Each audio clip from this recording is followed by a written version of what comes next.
get ourselves underway.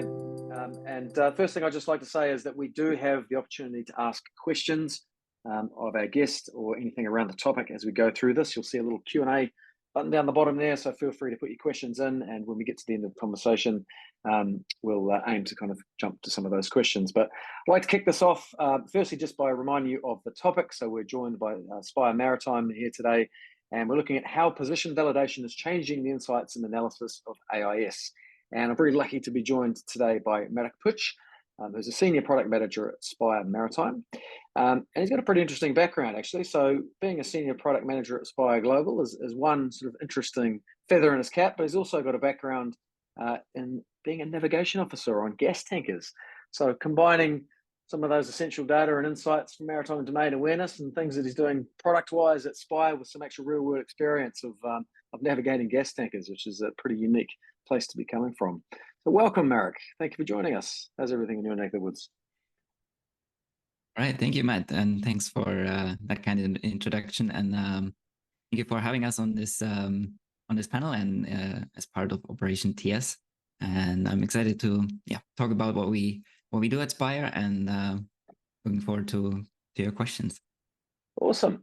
So I guess we'll kind of kick off with just getting a bit of a sense about your work at Spire Maritime, and it'll be awesome to also look at, I guess, just explaining a bit around that sort of scope of the problem you see around erroneous locations and how many vessels are doing that, and I guess a bit of a deep dive into that topic would be awesome. Yeah, sure. I can get into that. So just ahead of it, maybe just a little bit more on myself. I'm obviously, as Matt has introduced, senior product manager at Spire Maritime, and I've been mostly been focusing on over the last year that I've been at Spire, working on and developing and refining data products that are essential for maritime domain awareness.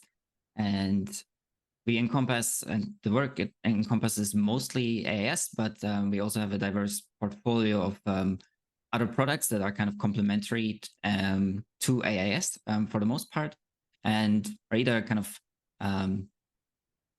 ancillary products or analytical solutions based on top of AIS. And so that way we kind of offer a wide range of different solutions that can help companies in the maritime sector with maritime domain awareness and building applications in the maritime space for any kind of maritime end users, and in kind of a really large range of different use cases that we actually cater to.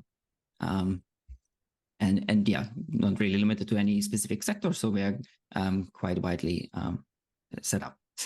And to the second part of your question, so looking a little bit at the problem and what we are seeing, and essentially the reason for our product of AIS Position Validation to exist in the first place, is that looking at the problem and a little bit of the scope of it. So from AIS Position Validation, we can see kind of two sides of the same coin of how much AIS data that we receive is actually valid, and at the same time, how much is invalid. And while at first glance, it might seem somewhat negligible, the invalid events, because the ratio is somewhere around 99, a little bit over 99% of valid data that we actually receive, with the invalid one being around like a little bit under or around 1%, which seems kind of negligible at first glance, but considering the sheer volumes of messages that we receive and the amount of active vessels that we are actually looking at, that still kind of leaves a large portion of cases that we actually look at that are problematic.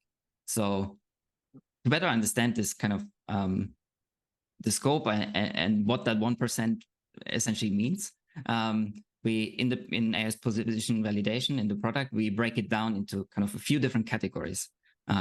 So first of all, we look at the valid events, and that can in itself be a quite good use case as well, where we confirm that essentially a AIS message that was sent by a vessel really came from that location where the vessel claimed it was. So in AIS, just as a quick background, the location is part of the AIS message that is sent by the vessel, and that message is then being decoded and converted into a dot on the map, essentially, what most people I think are familiar with when they look at AIS data. But with this, we can confirm, okay, the actual signal with which this message was sent actually originated from the position and corresponds to the position in the message. And this is the 99%. But then we have 3 more categories where we look at the 1%, looking at out of footprint, where we essentially look at the reported position that is inside of the AIS message, and essentially, like in very simple terms, confirm whether that position is actually located within the footprint of the satellite. So as the satellites are passing over the Earth and over certain areas, if that position didn't actually originate where the satellite was, it's a very good indicator that this is a problematic position, whether that is intentional or not. And in a similar way, yeah. I was just going to say, sorry, so that's a continual process? So you're consistently sort of validating, those AIS messages positions for the 99%, and then for the 1%, you're starting to build a profile of, okay, we've got positional information coming from a vessel that just cannot match where that vessel is saying it is. And so you're building a bit of a bank of all of these vessels that fall into the 1%. Gotcha. Exactly. So we have just these 3 categories of out of footprint when it really doesn't make sense, but also looking at vessels when they have fixed positions. So if the transmitted position is always the same, but the calculated positions that we look at, where the signal is coming from, is actually moving. So that's also a good indicator that something might be not quite right. So you're getting on the map, it's saying here, but actually you can see it moving exactly away. Yeah. So that's kind of a different case, and ultimately that can obviously turn into an out of footprint kind of event as they go too far apart. And lastly, and I think this is actually a large portion, around 90% of all these invalid positions that we receive is a kind of erroneous positions.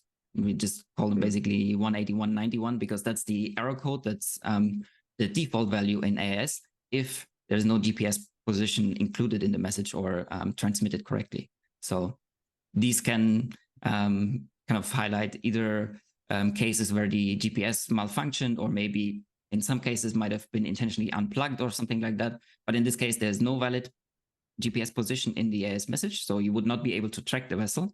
But then we can still, based on the signal, calculate positions and see where this is coming from. So there's kind of a few facets to this, and basically looking at, we see a number of erroneous positions, and ultimately we just provide the data for customers and their analysts and so on to build their conclusions on it. But I think in some cases we can still see for some of them to actually exist and to happen, they require some active input by people to actually make these kind of ultimately dark vessel positions. Gotcha. Yeah, so when you're deep diving into that kind of 1%, within that, you recognize when there are messages that clearly look like they're potentially faulty equipment. And obviously, as we are working in the AIS space, there is a lot of challenging information that you're kind of dealing with. And, those things can kind of happen, faulty MTUs, and, equipment gets knocked on vessels as they cruise around the world. Are you seeing then, or saying then, that you can really see a difference between where there's those faulty equipment issues and then some more of the sort of intentional jamming or spoofing? Do they kind of stand out when you're looking at those different things? Yes, because one of the things I think we are looking at and is essentially to see how often do we see erroneous behavior, because obviously it can happen that perhaps like with equipment failure, there's like a couple of positions that are being transmitted that look like errors, but that obviously stands out from the majority of valid positions from a vessel. But if a vessel, for example, produces in the majority erroneous positions, or especially out of footprint positions, there's kind of a first level of suspicion, I would say. And then once you look at actually the erroneous positions, especially with out of footprint type of events, you can really see the vessel tracks, and you can see that if a vessel has a kind of fake track of where it's actually headed versus where it actually is, it becomes very obvious what kind of cases are have some intentional manipulation behind it rather than some faulty equipment. Yeah, I can imagine this, probably sort of series of repeating patterns and kind of consistency Exactly. to it, which you wouldn't expect if it was something that's Yeah. faulty. And just So to give maybe a little bit of scale to this, since we talked about the 1%, and what we basically look at is around on a monthly basis, we're looking at roughly 30 million events and 50,000 unique vessels. So when you break it down, wow. even those out of footprint and the ones that where we have like high counts of erroneous positions, this is still like in the hundreds of vessels. So Yeah. this is not like very isolated cases. There's still a lot of activity that we can see going on. Yeah, that's massive. You know, think about 50,000 vessels potentially being somewhere completely different as to where they're saying. Yeah, that becomes a big risk for a number of different reasons. So yeah, that's not an insignificant number at all. So the work that you're doing with the position validation product, you know, it's obviously set to play a pretty crucial role in maritime tracking. What makes it different from other solutions in the market? What kind of unique benefits does it offer to customers? Yeah, so first and foremost, I think the kind of unique the ability to determine a vessel's location just based on the AIS transmission rather than the content. While most AIS applications typically they just look at the message. We basically when we in this AIS position validation product, we essentially disregard what's the content of the message at first to just analyze the transmitted signal, and then using the Doppler shift to geolocate that signal. And since we use essentially the same satellites for collecting the AIS data, as well as these signals, we can pick up all of this data in sort of real time. And with that, I think the main distinction points here are for us that we can provide sort of immediate insight. So there's not really a lag that is spent on kind of retrospective analysis or where you basically need to, over a longer period of time, analyze certain patterns. And then a month later, you notice something was wrong with this vessel, probably. But rather being able to immediately provide insights. And if you notice that, for example, a vessel is suspected of manipulating their positions, you would be able to then immediately track right now the signals and where the calculated positions for that vessel would be. So the first point is essentially, this immediacy of the data being available. We have roughly a latency of like 25 minutes, but I think in practical terms, that is as much as real time as it can be, given that's reasonable definitely times of satellites and so on. That's definitely and I think something that we get a lot of conversation around latency periods, particularly when you're looking over large swaths of the ocean, you know, and particularly when there's a base station, and how does that kind of come back? And so that's really good to hear. That is rapid. And the second differentiation, I think, is just this constant availability. Since we use the same satellites, we constantly collect the data, which also allows kind of in retrospect. So unlike other solutions where you, for example, need to task a certain satellite to, you know, look at a specific area at a specific time, you need to kind of schedule this, right, and plan it ahead. But sometimes you won't know until it's essentially too late. But we have captured the data, so we have essentially that continuous data availability, and allowing to then even look back if necessary, if you only noticed something too late or wouldn't have time to task a satellite to look at a specific area. So on the one hand, immediate effects or immediate data, as well as continuous data. That's I think what sets us apart for the most. Yeah, which is awesome to hear, because it's obviously essential when you're thinking about operationally, we need to dispatch assets, we might have a problem, or looking at vessels for, exactly as you say, tasking more remote sensing collections as well. And in terms of the data that you're delivering, are you delivering sort of raw live data as well as aggregate historical analysis for bad actors, or? Yes, exactly. So we basically, in the API, we offer the data via API, and we have sort of two endpoints. One, which is kind of a summary type of in where we offer the recent vessel positions and basically the most recent data from a vessel, and summarized over a period of like 7 days. So you can see which vessels are, for example, having a lot of events that are anomalous versus vessels that are typically reporting correct positions. So they give it like very immediate insight. And then we also have that historical view where you can dig deep and you can look at what happened last year, for example, and having more detail on the historical part. But yes, both aspects are covered essentially. Nice. And I guess in terms of kind of Operation TS, and one of the key themes we've been talking about through these interviews is around collaboration. Obviously being quite often the key to innovation. Can you just sort of talk me through the collaboration process at Spire with other technology providers, I guess really in the context of delivering the position validation product, and how that then enhances the accuracy and reliability of the service? Sure. So first and foremost, I think we just see ourselves as kind of a ubiquitous provider of data, and we see then collaboration plays a vital role in the general innovation process in maritime industry. And as of right now, we don't really have any formal partnerships where we are tied to anyone, but we actively engage with other technologies partners such as yourself with Starboard to kind of augment the position validation product. And one recent example, also since you mentioned Planet already, we were working with them to kind of showcase how these different solutions can work together to have, for example, the tracking from AIS Position Validation, and having as an additional layer then imagery to confirm essentially the data that that was used with AIS Position Validation. And in kind of these collaborative efforts, they just essentially add like multiple layers of robustness, making the solutions, providing more confidence in the results that the solutions provide, and giving really confidence to customers that what they are seeing and what they got out of it can be trusted. Yeah, and I think that's a really essential point. You're sort of saying there, you need more context, you need to be able to validate, you need more data just to look at the whole puzzle, not just kind of one piece in isolation, kind of make decisions on it. And again, particularly in that kind of operational setting.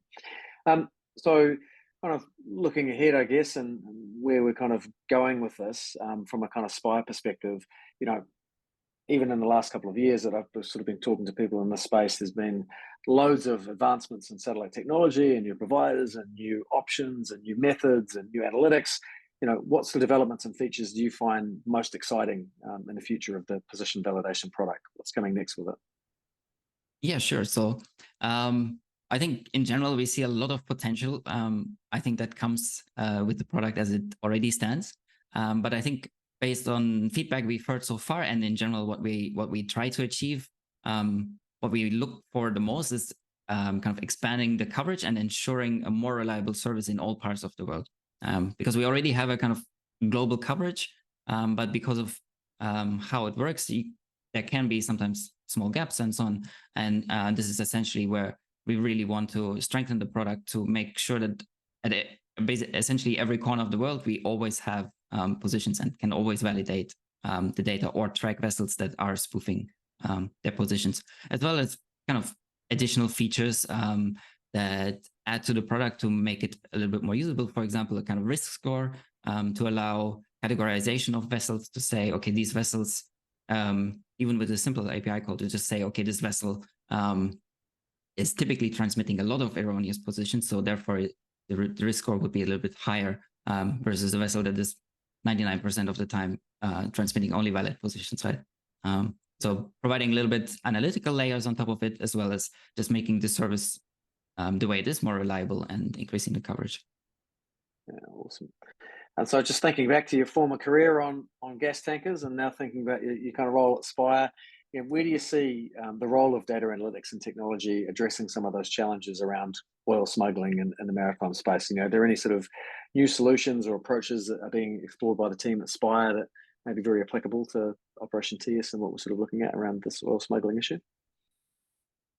I think it goes kind of in the same line, that as we expand coverage and reliability of the services, and I think being able to track vessels even when they're spoofing. So even if they try to hide and essentially hide in plain sight, that we are still able to track them, and so that then provides the essential data to our customers, whether they are kind of ship owners or insurance companies or governments, to make sure that their interests can be essentially ensured, and that they can mitigate the risks that they are facing from these type of activities. And I think one more next step, like in the evolution and a little bit further, I think in the future would be to also be able to track vessels that actually switch off their AIS, which is sort of another challenge, because obviously without any AIS signals being transmitted, there's not much to go by. But I think that will be kind of the next evolution, to go even beyond that. So even if they not only try to hide in plain sight, but actually go completely dark and do anything anymore. Nowhere to hide on the ocean surface. Exactly. Yes.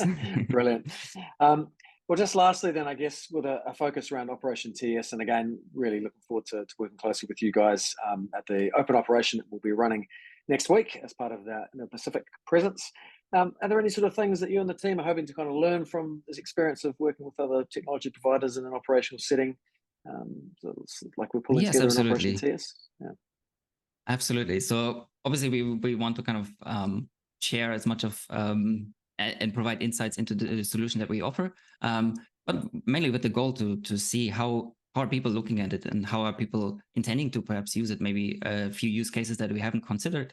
But for the most part, trying to collect feedback and with the other technology partners as well, see how would they integrate it into their solutions and how can we better serve those type of use cases, and maybe learn how we can maybe other innovative approaches to combining different types of solutions that we may have not considered so far. But yeah, for the most part, getting feedback from people, getting questions, I think that's mostly what we're hoping for to get out of it.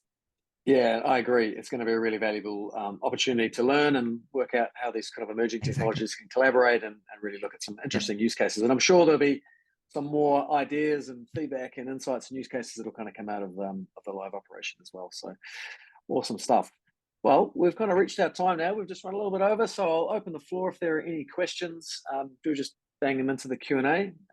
Just feel free to chuck them in. I'll give you guys a few seconds there. We will be sending out the recordings. Appreciate this is an interesting time zone for a number of our signed up attendees. So we will be sending this out with a bit more detail about how you can sign up and watch Operation TS, which will be doing some demonstrations live at the Indo-Pacific event next week. But you'll also be able to follow along with that online. So looking at some of the sit reps we're doing and content that'll be coming out of the operation through next week. So I haven't got any questions coming in. It's absolutely fine. Marek has smashed it with all of his answers. So thank you very much. This gives me the opportunity to say a big thank you again to Marek Pitch, the Senior Product Manager at Spire Maritime. And again, thank you for joining us. Really appreciate your time and your insights and look forward to working with you and the team next week. Likewise. Thank you, Matt, for having us and looking forward.